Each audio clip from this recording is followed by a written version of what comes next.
Utrecht.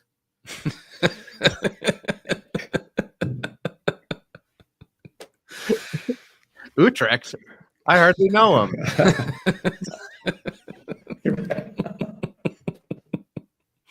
And we're live, everybody. Of the Packaging Show. I'm your host, Matos. I'm Avelio Matos, and I'm in Barcelona. Hi, I'm Avelio Matos, and it is October 13th. It is 4:30 p.m. in Barcelona. Say it right. Say it right. How do you say it? Because you actually can speak Spanish, so you're allowed to say it, right? But I'm not from Spain, so my Spanish is not the Spanish. So we don't say. But when you're there, though, you can speak Spanish and they would understand you. They would understand you speaking Spanish, correct? Oh, 1,000,000%. But I don't speak the same way that they speak here. Correct. It's amazing how different. There's a whole lot of words that are completely different. It's like UK to US. Yeah. What's the aluminium version of Spanish over in Spain? Right. Hey guys, so this is the Packaging Today show. We're going to talk about packaging today. It's October 13th, 7:30 Pacific. If you're watching this, let us know where you're watching from. If you got any questions, let us know. We got a bunch of stuff to cover. We got Corey, Caveman Connors coming in at you. He's where are you coming from today? Portland, Oregon, not Seattle. Yeah.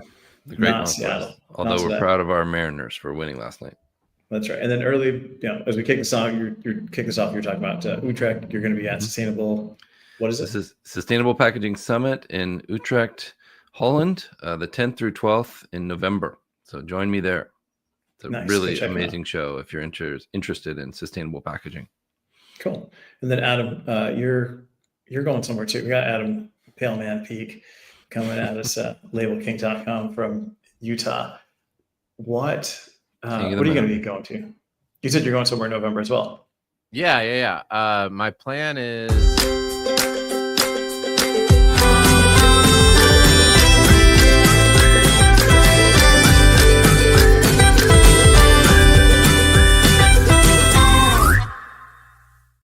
Homer Simpson once said, Florida, America's Wang.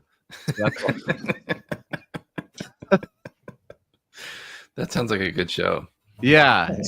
It's gonna be good. I will be at the Digital Packaging Summit in Florida on November 10th through the 12th. Awesome, man. Yeah. I'm heading over to London Packaging Week tomorrow. So it's the 13th today. Tomorrow the 14th I show up, and then I start setting up a booth. You can check me out. I think it's K52. Great show. Pretty sure that's what it is. But yeah, go check it out. It's you'll have luxury packaging, which is cool. You'll see a lot of manufacturers, suppliers. Obviously, you'll see idpdirect.com there. But then you're also going to have a lot of we'll have a whole section of new up and coming materials. These are companies that you're going to be able to check out. You probably won't be able to buy from them at high volumes, but they might be able to knock out 1 to 10,000 units of something. You're not going to see, they're not going to necessarily be ready to do 100, 200,000 units of anything, but it's great because you got to start these guys out somewhere. But it's a good place to go see where the industry is kind of heading. It's an intimate show. It's a great event. I got to go last year. Yeah, super intimate. Will you have any bags? You got bags with wings? Yeah, you will. You show up, you get a bag with wings. And then actually IDP's sponsoring the show bags. When you walk in, you'll get an IDP bag. We've kind of themed the whole thing around punk rock because it's the UK, London. Yeah. It's calling. Yeah. So we'll show up and there's a QR you can scan on the show bag. Come to the surprise. You might get something really cool. You might go visit some a couple of places where Sex Pistols played, fought, died. Pretty good. Awesome. Wow. Pretty good stuff. I mean, speaking of punk rock, if you're in the comments, there's nothing more punk rock than saving $10 off of your StreamYard. That's right. So you can click a link and get a discount. And that's actually where the QR code is going to take you anyways at London Packaging Week with IDP Direct. So if you can't get the bag, then save use that code. And use my code. Yeah, use Corey Connor's code. It's the best one. These Yeah, codes don't- are ridiculously stupid. There's literally a thing on our says share your referral link, and it's like, Yeah, okay. we don't really want you guys to use this. You don't have to go use it. Suppose though somebody used Corey's and now he just flaunts it over us. So if you want to use mine, That's Yeah. like I've done it so many He of paid those. he paid his mortgage with it. All right, man. So we're 5 minutes in. We've talked about nothing but BS. no, you You talked had a about the problem. show. You're Yeah. Yeah, we back did. week, you talked about Sustainable Packaging Summit in Denmark and the digital. Mhm. Talked about a few things. I think we should wrap it up. You got a problem. You got a problem, Adam. Yeah. Speaking of wrapping, What's your problem? okay, so here at in the Label Kingdom, we've started to get a lot of like materials in shipped LTL, and this is my first time like working in a manufacturing environment like Is this. LTL where they keep the hot side hot and then the cool side cool? Yes. I don't know what that is in reference. Yes. That's right. It's not like Also- the McD LTL. Yeah. Also less than a truckload. Same thing. Both. I don't understand your references. Yeah. I'm It's not. a rap, lyric, and a less than a truckload. What's the rap lyric? Oh man, we can't even All right, go keep there. going. No, Keep I going. want to know. Tell me what. No, it's like McDonald's McDLT. Oh, I see. DL. What's up, Seth? Okay, Hey, Seth. that was. So moving on. You must Moving be on. Europe. Morning, Your you. European humor is way too over my head. Okay, so we get the So we get LTL is less than a truckload. yeah, less than a truckload. So we get 1 or 2 pallets of various things, materials and things, and they come in, and there is like 100 layers of stretch wrap on every pallet. Mm. And I understand the importance of stretch wrap. I totally get it. But I'm like, do I need to bring in power tools to cut through this stuff? Like, it's crazy the amount of thank you, Packaging Unbox podcast. It's crazy the amount of stretch wrap that I end up having to cut through and throw away on a weekly basis. And I keep thinking like this is part of the sustainability journey and the packaging journey that I'm guessing a lot of brands just don't talk about or don't understand. And my feeling is that at one point in time, they shipped something and didn't have enough. Right. Whether it's tape or stretch wrap. And they were like, you know what? Change the standard to 17 different and 100 layers of stretch wrap. And that way it's going to make it there and we don't have to deal with it anymore. And it's like, honestly, it drives me insane. Like having to go back through this stuff. Who's responsible for wrapping a pallet? Manufacturer or the shipping company, the freight company. Oftentimes those loads have been wrapped several times. So manufacturer will wrap it. Yes. Distributor will be like, there's not enough on here. We need to make sure. Because the material will loosen over time as it vibrates down the road, as it shakes, and so it will become less sturdy. So rather than cut off the first layer, they will just add another layer at the transfer station for the less than a truckload delivery, because those get batched into a location and then they get dispersed at the last mile, which is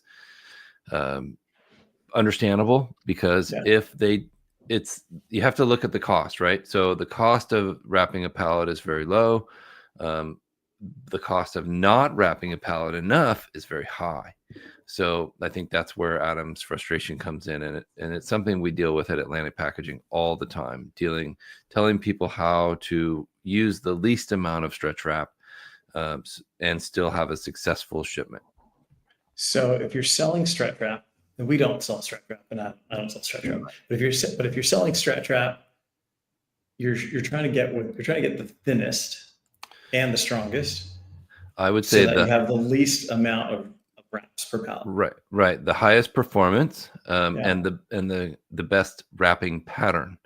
So the number of wraps around the bottom, the middle, and the top, and then the right material, because the right material isn't always a thicker gauge or a thinner gauge if you're trying to save money, because if you use the wrong combination of all of those things, you're just spending more money unnecessarily. How do you Well, How do can you I? No, no. control the amount that gets put on there? No. That's not the right question. Here's the right question. If you're a small company though, like we are at Label King, and we have to wrap pallets then going out, so I'm receiving it in, and it's just this insanity. It's insanity the amount of stretch wrap, and then I have to send stuff out on a pallet, and I don't have like an automatic thing, whatever the robots are. Like, how do I know what the right material is? And we're wrapping it by hand, and it's literally just like thoughts and prayers, I guess, as you go outside of the truck. Like, I have no idea. So if you're wrapping more than 10 pallets a day, a robot wrapper will absolutely pay off in the long term, because you'll use less material, because it can stretch the material farther on a pre-stretch basis. Because you're weak at them. Right. Yeah, I'm weaker than a robot. I'm man enough to admit it. If you have to wrap by hand, use something called pre-stretch stretch film, and your local Atlantic packaging rep can help you with that. Like yoga. Yeah, pre-stretch. Yeah, it's absolutely a better move, and you'll be able to use less material. All right. So, not to be a commercial, but like, if you're doing 10 pallets a day, and you're buying a pre-stretched stretch film, all right, so you put the least amount of wrap on here. That's great. You stretch it and you go over the corners, do all that stuff. Every company that does this has like their own path to do it. Right? Every guy every person, right? Every like warehouse person preference. Right? Then when it gets picked up, the trucking company's gonna be like, that's not enough. Then they're going to throw their own on there. They're usually going to put it on a stretch wrap machine at their transfer center, usually, because they're responsible for getting the load there safely. So they're going to add another layer, several or five often, to your pallet. And then imagine if it goes to another transfer station. It all depends on where it's going and how far and the process. But oftentimes they'll wrap it again. And sometimes even the truck driver will say, that's not tight enough. And they will wrap some more. And it's just, it adds a lot. Especially if they're putting it, if they're double stacking them. Yes. Because the compression pushes them out. And then when you take that top pallet off, it shrinks back. It's like blowing up a balloon. Interesting. I know. I think I had I believe it was Brian Davis that kind of shared this. Like, one of the things they were doing is they're stretch wrapping their pallets or moving it around, but they were having some issue going over a particular mountain, because it was just like they were looking at going around a mountain, because going up this mountain was just too treacherous, and things were moving and things weren't arriving. And then what they did was, like, they were already going to like plan out this huge trip, which was going to require more packing. It was like stopping, dropping off, picking up with another trucking company because of where the border was located and everything. But then they went through and they realized that when they used, I think it was air shocks on the trucks, no problem. But when you use spring ones, then it was a problem. A much less rigid ride. Like, if you're a motorcycler, you'll know. Yeah. So like, then they just made it a mandate that it was, air shocks only. Is there a difference, Corey, in, like, sometimes I'll get shipments in and it's got black stretch wrap, and then others is clear, and I'm like, what's the point of black stretch wrap? Oftentimes that's used to hide high value load. I have customers that sell very expensive kitchen knives, and they will often wrap their export pallets in black stretch wrap, because they don't want they don't want to draw attention. They don't want to draw attention to the pallet, but it's really kind of counterintuitive. I'll get like rolls of like label converting material, and it'll be, I'm like, who's gonna steal but it could also be, if it's, is it UV sensitive? Right. That's the other thing. It's blocking the light out. It's because some of those, it's not UV sensitive, but that's fine. It's like printing materials. If they sit in the sun or even in a warehouse for long enough, they can yellow. and that the outer layer can yellow, right? We've all seen that. Yeah. Right. I mean, you're wasting that. You're wasting that anyway. That's going to be waste anyway. It's just like there's just some things, and I would love to get to Chris's question here after, but like there's just this stuff that I'm learning now working in a manufacturing facility, and that I've never actually really truly thought about until now. And it's like, oh, this actually makes my life more annoying is when I get. And I mean, as a manufacturer, it's like the customer experience is bad when it's like, not only do I have to cut through all this stuff, but I also have printing material on the inside of it. And so I end up like nicking the material, and, you know, it's just, and then the amount of just stretch wrap that we throw out is crazy. And I think somebody said there's recycling. Why aren't you recycling it if you have so much? I don't know. No, I don't know how to recycle it here. I need to look it up. Like it's low density. Yeah, low density polyethylene. Your local municipality should be able to collect it or tell you where to take it. It's does it matter can you take it to the grocery store? I think you could technically take it to the grocery store. So much. I don't think they want industrial waste, but I could be wrong. I don't know. They do not. Yeah, I mean, but like I host. Here'd be my point. Like I come on here twice a week or more for the Packaging Today show. And today is October 13th, 2025, in the year of our Lord at 8:46 a.m. And I'm just finding out that I can recycle this stuff. Like, how many people are just doing what I do, which is just like, most, I would say. Most people throw it away. It's got to be in the 90 percentiles, right? People who are just chucking this stuff. So, so anyway, because it gets very dirty. There's a lot of reasons, right? Yeah. And recyclers can't always handle. And certainly don't put it in your recycle bin. Yeah. I mean, there's so much of it that there's more supply than there is demand for this. So, yeah, I'm just gonna go drop it off at Bopex facility. Yeah, there you go. But there's also, you've seen like also the paper, like the craft paper wrap. Yes. That brands are using. I saw some of that at Pack Expo, and it was one of those things like, this looks interesting, but what's the usefulness of this currently?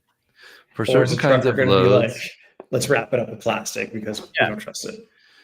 Yeah, I've for example, I've brought many packages to ship out to FedEx, and if I use paper tape, they actually in front of me go to put plastic tape, and I say, stop! You don't need that. Stop! You don't need another layer of plastic. It's okay.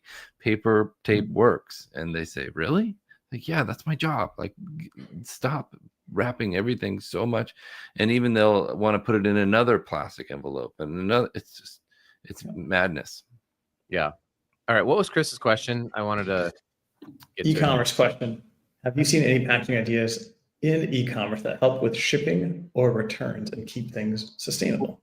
I have one that I love, and it's the silliest little thing. But it's actually with Nike shoes. Nike switched from, I've heard of those, like an RSC in their shipping boxes, which is totally normal and makes sense, to an auto bottom with a strip of tape on the inside of it. And so the auto bottom was great for recycling. So just knock it down. Take the shoes out, knock it out, put it in the recycle bin instead of like multiple, you got to go get scissors and you got to tear. I don't think most people actually flatten their boxes before they put it in for recycling. And so that made it super easy to flatten the box. And then it also made it easy for potential returns with the strip of tape on the inside. So that was like, you've made it easy for me as a consumer to return this if they don't fit or whatever. And you made it easy to recycle. I thought that was a simple win, even though the auto bottom probably stores not so nice. And the reasons for the RSC are still going to be there for most brands because of the storage of the RSC. But for Nike, I thought that was pretty cool. Is that their one box program you're talking about? No, but they could easily do that for their one box program. These were bougie Nikes that came in. They're Yeah. You and your bougie shoes. Yeah. Now I know for us, like we do a lot of RSE with like a flat closure that's got a tear strip, and then when they're produced, we've got two self-adhesive strips, right? So you got one to seal it when you ship it, and then if you tear it, and then there's another one in there. So if you're going to return it, you just peel it, stick it, ship it back. Then we also do a lot of Great idea. like mailers that are either we're doing some like single layer F-loop mailers with like a built-in gusset, so it kind of bellows and opens.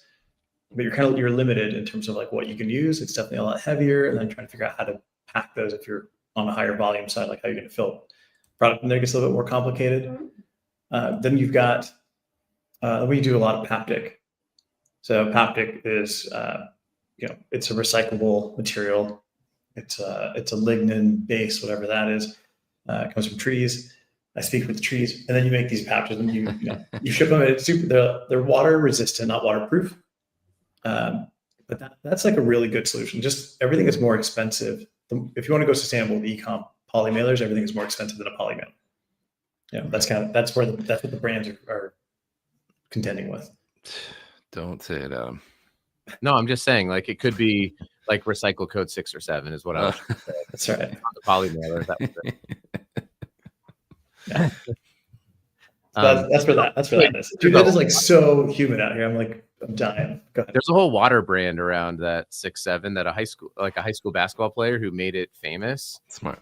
Started a water brand. My sister interviewed him this weekend. She's like, his water brand is actually crushing it right now. So kind of a interesting way to good for him package up a social media craze that will hopefully die away. But anyway, not.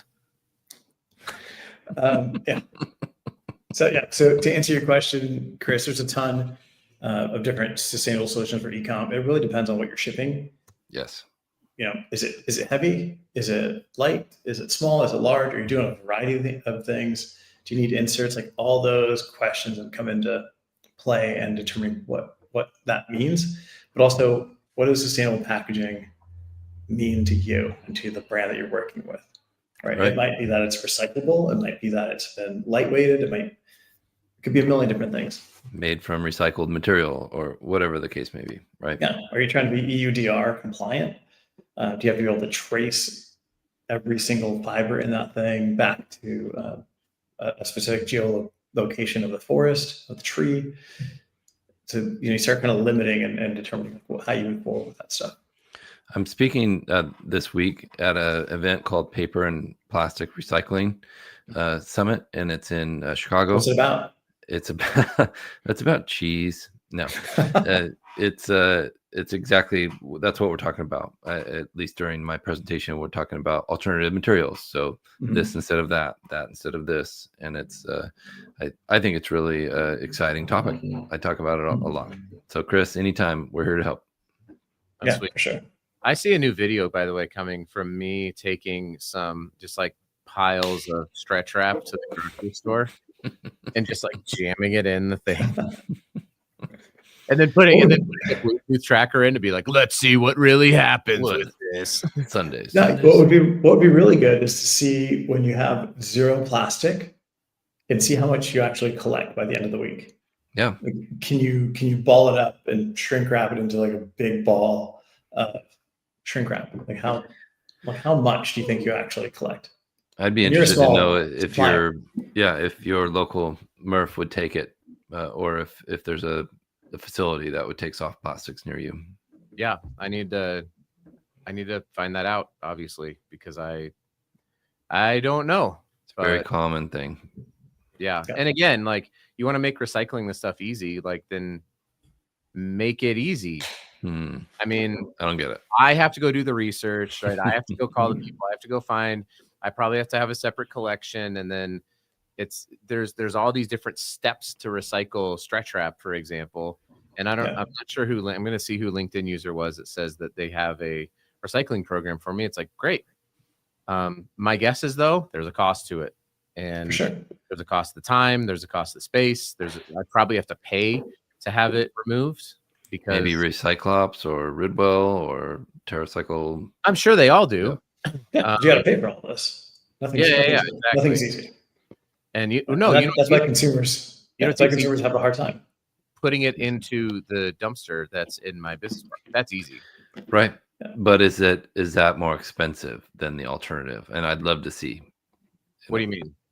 Is recycling it less expensive than putting it in the dumpster? I mean, right now my dumpster does not fill up every week, and you get charged no matter how much is in it. So see, there's the problem, right? Why would you work at it? Why would you do anything else? Right. I'm not saying that it's right. I want to be really clear. I'm just saying like this is what I'm going through as a business owner. Thanks, Jalen. Thanks, Jalen. That's like these are yeah. That's all we're doing. We print labels at Label King, which I had to tell somebody who called me. They're like, "Can you do this?" And I'm like, "You called me at Label King. We don't do the not labels."